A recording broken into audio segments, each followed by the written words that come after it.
Você tem vergonha de quem foi. Você vive uma prisão e você sabe que é a prisão da vergonha. Você tem vergonha de quem foi, tem vergonha de lembrar de algumas coisas, tem vergonha de se expor, de ser você mesmo. E quanto mais tu tenta racionalizar sobre isso, mais vergonha tu tem. E isso acaba doendo, isso acaba estressando, isso acaba te aprisionando cada vez mais. Você fala bonito, você parece forte, você parece até confiante em alguns momentos.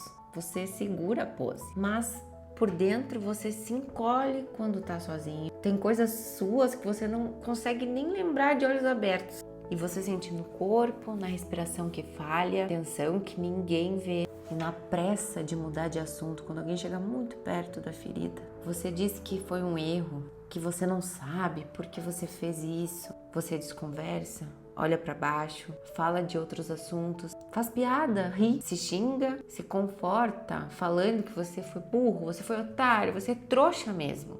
Eu tenho um problema mesmo, eu só posso ter um problema. E aos poucos, sem perceber, você vai transformando isso numa identidade. Um lado teu tem certeza que você é tudo isso de ruim que você pensa e um outro quer compensar. Quer compensar com silêncio, com performance, tentando agradar, tentando ter sucesso no trabalho. E até nas relações você acaba aceitando pouquíssimo, porque você acha que com o máximo das coisas, você não saberia nem lidar. E você não quer recomeçar, você quer apagar, quer fazer de conta que nunca aconteceu as coisas, te dá palpitação só de lembrar um pouquinho de algumas coisas. E é por todos esses sintomas que o teu corpo sente que ele acaba te cobrando, te sabotando e fazendo a tua mente reviver tudo isso freneticamente. E quer saber uma coisa horrível de se pensar? É que você vai se sabotando porque você se odeia, você se culpa mentalmente, você se põe pra baixo, você se xinga o tempo inteiro, você se odeia mesmo. Se odeia porque acredita que poderia ter feito melhor, que deveria ser diferente, que você faz tudo errado. E na verdade, nem sei se as pessoas pensam isso a teu respeito, mas quem se tortura é você. Você virou um carcereiro de si mesmo, criou um sistema interno de punição, de vigilância, de culpa, de arrependimento. E a gente só tem duas saídas. Ou a gente se perdoa, ou morre devagar tentando pagar por essas coisas a vida inteira. Então nesse vídeo a gente vai falar sobre vergonha, sobre culpa, sobre arrependimento, mas principalmente de vergonha, porque essa vergonha ela tá te aprisionando e tá fazendo tu te definhar, porque esses sentimentos de vergonha, de culpa, de humilhação, de se odiar, todos os dias sentindo isso, vai acabar matando a tua autoestima, te colocando em situações ruins, relacionamentos tóxicos, empregos tóxicos, vai fazer a tua vida definhar. E esse é o ponto chave da gente provocar uma mudança. É agora que tu resolveu abrir esse vídeo, que tu resolveu encarar esses fatos. E depois que tu vê tudo isso que eu vou te mostrar nesse vídeo, não tem como voltar atrás. Por isso que esse é um ponto crucial, de tu entender que se você continuar convivendo com esses sentimentos, com esses padrões ruins, com essas crenças sobre ti mesmo, imagina a tua vida como é que vai ser. Tu vai destruir a tua autoestima. Tu vai destruir as suas oportunidades de ter uma vida melhor, os seus relacionamentos, tu vai se destruir. E eu tô te falando isso num lugar de uma pessoa que tinha muita vergonha, era muito tímida, era uma pessoa que tinha tudo pra dar errado. E tô aqui te contando que existe um caminho pra sair disso. Você vive ali se achando humilde, você vive se encolhendo, você vive não querendo incomodar, você vive pedindo desculpa, você vive fazendo um monte pelas outras pessoas e isso não tem nada a ver com humildade, não tem nada a ver com você ser uma pessoa boazinha, querida, trouxa, boba, isso não tem nada a ver com isso. Tem a ver com você ser covarde, você não ter coragem, você ter vergonha de si mesmo por causa da tua infância, por causa de um monte de coisa que a gente vai ver nesse vídeo. E isso aqui não é um vídeo motivacional, é uma intervenção. É uma intervenção que você precisa fazer para mudar esse jogo. Então, antes da gente partir para as estratégias, eu vou te mostrar 7 mentiras, 7 mitos, 7 coisas ruins que a gente tem, que a gente acredita, que a gente vive sobre a vergonha. E a primeira delas, eu já vou te dar um exemplo que tu vai entender na prática. Tu vai entender assim, ó, no teu corpo, o que eu tô dizendo. Que a gente confunde a vergonha com a culpa. Isso vai ser bem legal de tu entender no teu corpo, porque tu vai entender com o coração o que eu tô querendo te dizer. Pensa em algo que te dá muita vergonha, tá? E não precisa pensar em uma situação específica, mas pensa assim, se eu tivesse muita vergonha de alguma coisa, o que eu sentiria? Tá, senti essa vergonha. Potencializa essa vergonha, muita vergonha. mais vergonha. Tipo, muita vergonha mesmo. Muita vergonha. Meu Deus, fiz uma coisa muito errada e descobriram. Uma coisa muito horrível e descobriram. Pensou, o negócio quase falta o ar da gente, né? Meu Deus, que vergonha disso, né? E quando tu se conecta com isso, pensa assim, por que eu sinto essa coisa tão avassaladora? O que eu tenho mais medo? Eu preciso que tu pegue algo assim que te deixa com muito medo e multiplique. De como se tu tivesse a maior vergonha do mundo, a maior vergonha do mundo. Sei lá, roubei alguém e me descobriram. Fiz uma coisa muito ilegal e descobriram. Sei lá, alguma coisa que seja, às vezes, na verdade, isso é alguma coisa bem da pessoa, né? Às vezes eu posso pensar em algo da minha realidade.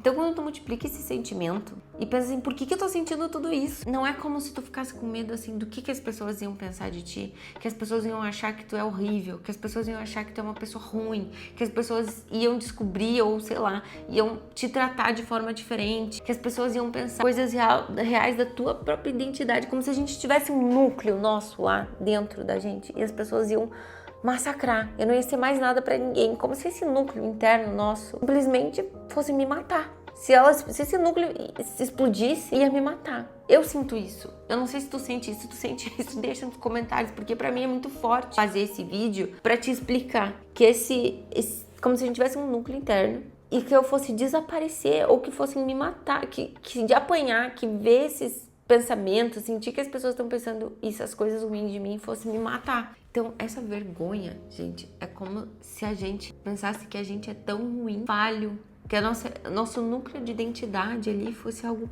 horrível, que as pessoas vão me odiar, que as pessoas vão me massacrar, que eu não vou sobreviver a isso.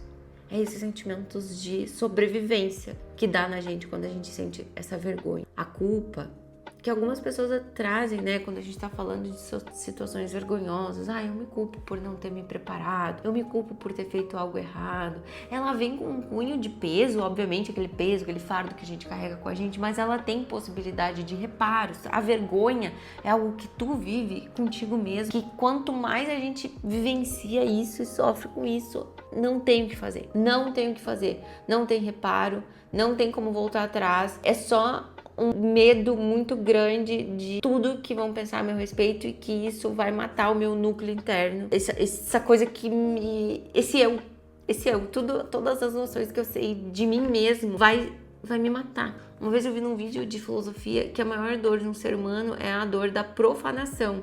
E já me deu um circo-tico, né? Porque eu não sabia o que era profanação, e é quando tu acredita muito numa coisa e tu descobre que aquilo é mentira. Por exemplo, sei lá, né? Uma coisa mais superficial, assim, sei lá, tu gosta de um político e tu descobre que ele fez algo muito horrível e tu demora pra acreditar, ou tu tem um relacionamento que tu acha que é muito puro e aquela pessoa atrai, e aquela dor, assim, de tu acreditar que aquilo era puro e não é aquilo que tu acreditava.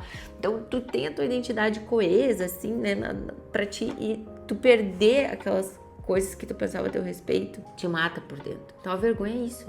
Essa coisa que mata a gente por dentro.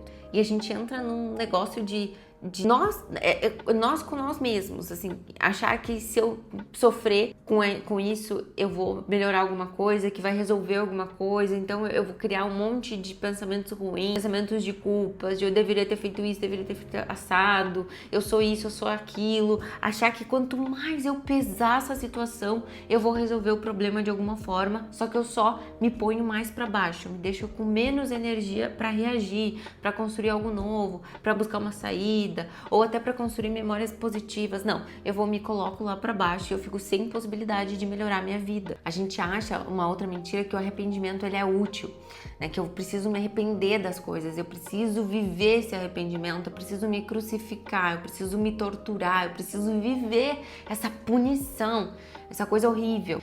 E a gente vai vivendo, e se eu tivesse feito isso, e se eu tivesse feito aquilo. Então a gente vive uma ideia fantasiosa de que o arrependimento do que aconteceu vai garantir alguma coisa a meu respeito, garantir alguma salvação do meu núcleo interno, garantir alguma coisa. E não. Esse arrependimento ele só é bom quando a gente provoca algum reparo, eu vou melhorar, eu vou fazer alguma coisa diferente daqui pra frente. Se a gente fica se torturando, a gente vai entrando nessa espiral que tu pode ter vivido isso muitas vezes na tua infância, no teu desenvolvimento, na tua juventude, e hoje em dia tu cultiva um monte de crenças ruins a teu respeito justamente por esse vício, por viver essa mentira de que o arrependimento ia te ajudar em alguma coisa. E a gente entra no nosso outro mito, que é de que a gente merece A gente merece viver aquilo. Eu mereço me sentir mal pelo que aconteceu. E isso vem de uma personalidade muito castrativa, muito radical, como se a gente tivesse um ditador interno, alguém com um chicotinho ali internamente. Você merece passar por isso. E essa pessoa ela vai perdendo até a própria capacidade de ser compreensivo consigo, de ter compaixão consigo mesmo, resiliência interna, resiliência emocional, carinho interno com ela mesma. E isso é tão impactante que essa pessoa, ela vai ser tão julgadora na sua cabeça, que ela vai assim pro mundo. Ela vai se tornar rígida com as ideias, rígida com o mundo, crítica, viver sempre num constante sentimento de nada é bom o suficiente, uma descrença dela, uma descrença do mundo. E se a gente cometer um erro, realmente ele precisa às vezes de algum reparo. Mas eu sou um ser humano, eu tenho direito de errar, eu tenho direito de fazer algo para melhorar. E eu até te oriento a ver os vídeos de adolescência. A gente tem uma playlist aqui de adolescência que muitas das coisas que a gente fez na nossa juventude, na nossa adolescência, tem pessoas que não viveram a sua juventude, sabe? Casaram muito cedo ou tiveram filho cedo, não viveram. E aí depois até tem uma adolescência tardia, vamos dizer assim. Mas nas nossas fases iniciais de vida, a gente tem comportamentos impulsivos, a gente tem uma desregulação emocional, a gente não consegue controlar as nossas emoções. Então, muitas das coisas que você fez, que você se arrepende, fazia parte da sua fase de desenvolvimento. Os teus pais não tinham discernimento sobre isso. Então, eu até te oriento a dar uma observada lá, ver um videozinho de adolescência para tu entender o quanto de coisas que tu tava vivenciando, que fazia parte da tua juventude, da formação do teu cérebro, comportamentos que tu não controlava e que hoje tu se culpa por isso. Outro mito que a gente tem muito dessa pessoa mais rígida consigo é achar que as suas emoções, as suas necessidades emocionais não importam. É só o que você fez, é só a sua atitude que importa. E realmente tem pessoas, tem situações que a gente busca uma responsabilização, né? Por exemplo, o pai que vai responsabilizar seu filho e tudo mais. Só que o nosso aspecto emocional, as nossas tomadas de decisões, elas carregam muito das nossas emoções, das nossas relações, do impacto das relações da nossa vida. Então, muitas das coisas que tu fez tiveram raízes emocionais, tiveram necessidades emocionais frustradas, tiveram pessoas responsáveis tanto quanto você por erros que você cometeu. Então é importante a gente olhar para a tua história e saber que você não é o culpado de tudo só porque você teve uma atitude ruim, sem olhar para um contexto, sem olhar para tua família, sem olhar para tua vivência, sem olhar para as pessoas envolvidas. Ai, nada justifica nada. Não sei se nada justifica nada. A gente está falando de um ser humano complexo, que pessoas influenciam em outras. Então a gente precisa de um contexto sim, observar todas as pessoas envolvidas e responsabilidades. Na terapia focada nas emoções, por exemplo, tem um conceito muito interessante que é entender que as tuas emoções são um sistema de informação vital para o teu cérebro. Então, muito do que tu sentiu numa situação foi fomentadora da tua atitude. E nesse caso, a gente já entra aqui no outro mito, que é achar que para sair de todos esses embolamentos emocionais ruins é só a gente pensar bastante. Que esse é um erro bem complicado que a nossa mente faz de tentar racionalizar demais. Racionalizar ao ponto até de fantasiar, ao ponto de daqui a pouco tá tão confuso e travar na vida. A gente traz um conceito da terapia de aceitação e compromisso e eu falo todas essas terapias que são braços da terapia cognitivo-comportamental, mas a terapia de aceitação e compromisso tem um ponto bem interessante que é o pivô de atenção, de quando a gente pensa muito em alguma coisa, a gente não consegue achar saída, a gente fica num looping tentando resolver, tentando entender o porquê, tentando racionalizar e na verdade a gente não entra em lugar nenhum, não faz nada com isso, não funciona, só fico mais confuso. Nesses momentos a gente tem que parar pra pensar, não tá ajudando, não tá funcionando, eu vou focar em outro ponto, eu vou fazer outra coisa, eu vou me distrair, eu vou buscar uma outra explicação ou eu vou buscar uma atitude que me desconecte disso porque minha cabeça já não tá ajudando. Então a pessoa que vive nessa racionalização, ela acha que se ela pensar bastante sobre isso, se ela ruminar, se ela sofrer, ela vai resolver alguma coisa e a gente já viu que não resolve nada. Outro mito que a gente tem é achar que a gente tá sozinho nessa situação. Ai, Júlia, como assim? Não entendi. É achar que só você sente vergonha. E eu vou te falar, olha só. Eu quero que você use um exemplo, uma prática minha. Que é, primeiro, a gente tem que saber que todo mundo tem vergonhas, todo mundo tem insegurança, todo mundo. E uma coisa que eu aprendi como psicóloga, que pelo menos me ajuda muito, é pensar assim, quando eu vejo uma pessoa muito segura, vou usar um termo, não é um termo que eu uso muito, tá? Mas eu acho que ele explica muita coisa. Quando eu vejo uma pessoa muito foda na minha frente, muito confiante, eu penso assim, e se essa pessoa estivesse na minha frente no meu consultório? Do que ela estaria reclamando? Que mazelas que ela estaria compartilhando? Que inseguranças ela estaria compartilhando? E por que eu falo isso? Porque quando a gente é psicólogo, a gente vê uma pessoa que tá ali na nossa frente com mazelas, com inseguranças, com tristeza, com vulnerabilidades, e a gente começa a ter um olhar de que todo mundo vive vergonhas, vive arrependimentos, vive culpas, vive esses sentimentos. Então, quando a gente tira do pedestal essas pessoas e começa a enxergar que todo mundo vive algum drama, tu começa a ver que não é só tu que passa por essas vergonhas. E tu até te sente um pouquinho mais flexível contigo e companheiro dos outros. Porque é muito fácil, né? A gente, meu Deus, que vergonha aquela pessoa, meu Deus.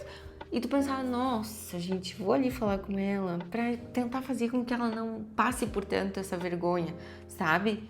Ou pensar assim, não, eu vou ali dizer pra ela que, tipo, cara, eu já passei por isso, relaxa, sabe? Tipo, tu vai viver outra perspectiva da vida. Então vamos pensar assim, né? O que aconteceu na tua vida pra tu se tornar essa pessoa muito envergonhada? E eu já quero te trazer uma reflexão do oposto. Pensa uma pessoa que não tem vergonha, talvez um filho bem mimado, ou um filho que os pais mimaram demais, fizeram todas as vontades dele, ouviram tudo que ele falava, valorizava tudo que ele falava, até oprimiam as outras pessoas pra ouvir ele. Será que foi isso que fez ele se tornar tão confiante? Acredito que sim. E não que seja saudável, tá? Mas pensa assim, será que eu não fui muito oprimido? Será que os meus pais não me limitaram muito? Tentaram fazer com que eu fosse o filho perfeito? Tudo que eu fazia de errado era recriminado? Se eu aumentava o tom de voz, será que não pediam pra eu abaixar? Será que eu não fui condicionado a não dar trabalho? A não passar vergonha? A não fazer minha família passar vergonha? Ou a entender que os meus pontos, sei lá, algumas coisas que eu fazia, ou da própria idade mesmo, né? Alguma birra, alguma coisa que é normal, que os pais de antigamente eles não sabiam lidar com isso. Será que essas coisas fizeram eu me sentir inadequado? Esses comportamentos que os meus pais não souberam lidar? Óbvio que sim. Óbvio, você sabe que sim. Essa falta de habilidades que você não teve, esses lugares que você não conseguiu frequentar, situações que os seus pais não te ajudaram a passar por isso, ou nem souberam que você passou um bullying, uma recriminação no colégio, um comportamento mais isolado, uma dificuldade de apresentação, uma dificuldade às vezes até de estudar. A pessoa que tinha dificuldade de estudar, ninguém ajudou ela, daí ela foi criando ali uma fama de burro, de lento, sei lá o que passou na sua infância, e ele foi se isolando, foi evitando situações, foi evitando de se colocar, de fazer perguntas. Então faltou coisas ali, tu consegue entender e tu consegue fazer essa assimilação comigo. E o ciclo da vergonha começa assim, a pessoa sente uma emoção, uma coisa, sentimento de inadequação, um sentimento proibido, aí ela sente vergonha, sente a vergonha da própria vergonha, a vergonha do próprio sentimento que ela tá sentindo, aí ela tenta conter, suprimir tudo isso, fingir que nada tá acontecendo, ela desvia, distrai, tem um ciricutico, aí aquela emoção fica mais forte e a pessoa sente mais vergonha ainda. Então a gente fica preso cada vez mais no ciclo. E eu sempre digo para as pessoas, porque eu vivenciei isso na prática, né? Quando a gente tem vergonha, quando a gente tem essa coisa de querer também mostrar que é forte, justamente para não parecer vulnerável, porque a gente tem vergonha de parecer vulnerável, tu passa a imagem aquela que tu não quer. Tu acha que tu tá passando uma imagem de perfeito, de seguro, de forte, mas tu tá passando uma imagem de alguém que as pessoas têm que pisar em ovos. Porque uma pessoa, por exemplo, que terminou um relacionamento, ela chega pra falar com os amigos e diz: nossa, eu sofri demais, esse final de semana me acabei na cachaça porque eu tava sofrendo, meu Deus, a fulana postou foto lá e fiquei mal. As pessoas dão risada, gostam, interagem e conversam, é livre. Agora tem aquela pessoa que diz: meu Deus, olha ali, não dá pra falar nada, não vai falar nada com ele. Eu acho que ele deve estar sofrendo muito, mas não fala nada. E a pessoa tá ali, né, dura, tá bem, tá maravilhoso, tá bem arrumado, tudo mais duro. E ninguém pode falar, não fala nada, porque eu acho que eles terminaram, fala. Porque eu não sei. Sabe, não dá uma sensação que é o contrário do que do que tu imagina? Aí a pessoa vai fala, nossa, fiquei sabendo que vocês terminaram. Não quero falar disso. Todo mundo vai pensar, a gente não fala com ele, não tá pronto pra falar disso. Sabe, não é que tu não... Né? Realmente, às vezes a gente não quer falar justamente porque não quer chorar, sei lá. Tudo bem, mas eu tô falando da imagem, né, que se passa, que é o contrário do que tu gostaria de passar. E olha que impactante isso, né? A gente vai criando relações superficiais, porque tu não consegue ser verdadeiro, tu não consegue falar o que tu pensa, não consegue ser vulnerável, não consegue sofrer, tu vai criando essa máscara, essa imagem pras pessoas. E essa pessoa, eu vou te falar, essa pessoa é muito sensível. Só que as pessoas acham até que ela é fechada. Passa uma imagem completamente ambígua, né, pras pessoas.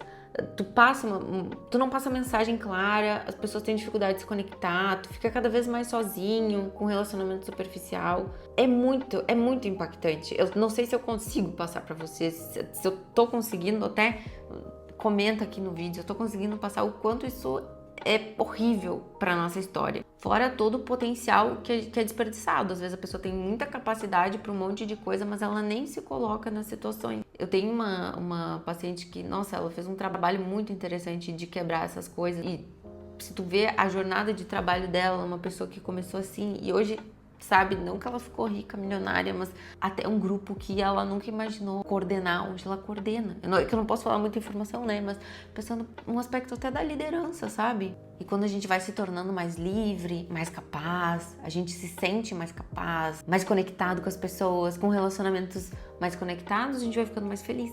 Então, olha, isso é bem importante. Mais autêntico, a gente se permite ficar feliz, se permite gostar das músicas. Eu falo das músicas, né? Porque às vezes tu nem dança. Por isso que eu até comento que eu fiz curso de dança. Às vezes tu não te permite nem dançar, sabe? É uma prisão. Então, quando a gente vai se libertando disso, a gente vai vivendo uma vida diferente. Então, olha como é um caminho, uma jornada, um monte de coisas que a gente tem que começar a tirar da gente esses medos, entender o que esses medos fazem a gente fazer, os comportamentos que eles fazem a gente ter. Eu me sinto mais travado, eu não falo dos meus sentimentos, eu vou conversar com um amigo, eu tô rígido, eu vou me apresentar, eu me apresento, eu não dou o meu melhor, eu faço uma apresentação chata, eu não quero parecer isso, parecer assado, ou eu tento agradar as pessoas de alguma forma, ou eu tento compensar. Esses comportamentos é tudo baseado nesse medo, nessa vergonha. Então, quando a gente percebe esses comportamentos, a gente vai querer fazer o oposto aos pouquinhos para ir destravando e criando uma vida melhor, entendendo que tu tá vivendo uma ilusão. Tu tá te prendendo por ilusões. A vida das pessoas que tu vê que são livres, que têm amigos, que são extrovertidas, não é pra que tu vai virar essas pessoas. Mas elas vivem sem essa prisão. E talvez tu tá vivendo uma prisão de ilusão. E eu gosto de usar esse termo que, às vezes, a pessoa, ela não quer passar... Ela quer passar de treco aqui. Ela quer passar despercebida nos grupos. E essas pessoas se tornam super sem graças, elas não marcam. E às vezes as pessoas que marcam são pessoas que dão uma risada engraçada. Eu gosto de dar o exemplo da minha prima, que ela tinha uma risada, não sei se ela tá com essa risada ainda, mas ela tinha uma risada que o pessoal comentava que era meio de porquinho, sabe? E o pessoal falava e achava legal, e ela marcava por isso. Ou uma pessoa, sei lá, que fala de jeito engraçado, que conta umas histórias legais. É o teu jeito. E o teu jeito vai marcar por ser teu jeito. Não vai ter ninguém que faça o teu jeito. Às vezes até alguém fala, nossa, você parece muito fulana. Eu escuto isso, sabe? Mas, enfim, é o teu jeito. Tu vai marcar com o teu jeito. E pode ser que em alguns momentos tu tenha recaídas, né? De, meu Deus, uma vergonha do jeito que eu sou. Mas faz parte. Todo mundo sente isso. Entenda, todo mundo sente isso em algum grau. Às vezes tu vê pessoas super despojadas na internet, sei lá, engraçadas. Daí elas vão num contexto onde tem pessoas muito, sei lá, inteligentes, ou que vão avaliar ela, mas ela fica travada. Lembrei de alguém, a Tata Werneck, que ela é muito engraçada, mas se tu vê uma entrevista dela com a Marília Gabriela, ela tá travada. E aí tu vai ver assim, meu Deus, por que será? Ela, né, a cabeça dela criou uma situação ali de que ela ia ter que falar dela, até a Marília Gabriela fala disso aqui, né? Eu tô perguntando mais da tua vida, tu não consegue fazer essa piada, ou tu não te leva a sério. Ela ficou desconfortável. Então é isso, gente. A gente falou desse vídeo sobre vergonha. Eu espero que ele tenha te ajudado a destravar. Beijo e até o nosso próximo vídeo.